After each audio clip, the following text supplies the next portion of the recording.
Good morning সবাইকে। তো office যাওয়ার জন্য তৈরি হয়ে পড়েছি। আর উঠেই পুজো টুজো দিয়ে পুরো কমপ্লিট। তারপরে কালকে যেহেতু ওই পুজো দিয়েছিলাম শিব ঠাকুরকে, তো সেটা পরিষ্কার করলাম। দুধের গন্ধ হয়ে গেছিলো, এই যে এগুলো সব পরিষ্কার করলাম। পুরো দুধের গন্ধ হয়ে গেছিলো ঠাকুরের এখানে। তো এটা সবাই জানো, এটা তো দুধ দিলে পরের দিন ওটা রেখে দিলে ওটা গন্ধ হয়ে যায়। তো সেগুলো সব পরিষ্কার করলাম। আর এখন ব্রেকফাস্ট নিয়ে রেডি। ডিম টোস্ট আর হচ্ছে একটা সন্দেশ।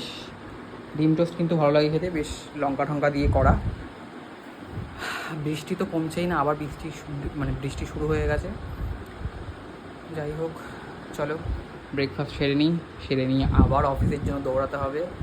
এই তো জীবন, আর কি। অফিসে যাও, গাধার মতন খাটো, কিন্তু আবার বাড়ি আসো, করতে তো হবেই। কাজ না করলে পয়সা আসবে না, সেটা একটা বড় ব্যাপার। চলো, ভিডিও আসতে থাকবে, তোমরা এইভাবেই ভিডিও দেখতে থাকো। আর ভালো লাগলে কমেন্ট করে যাও ভিডিওতে। যদি আমার ভিডিও ভালো লেগে থাকে, তোমরা আমার ফেসবুক পেজ আছে সাগর সাহা লিখলেই তোমরা পেয়ে যাবে। আমার নিজের ছবি দেওয়া আছে, তোমরা প্লিজ ওখানেও ফলো করে দিও। আর ইনস্টাগ্রামে যারা দেখছো তারা অবশ্যই কমেন্ট করে, একটা করে কমেন্ট করো আর লাইক করো। চলো, টাটা।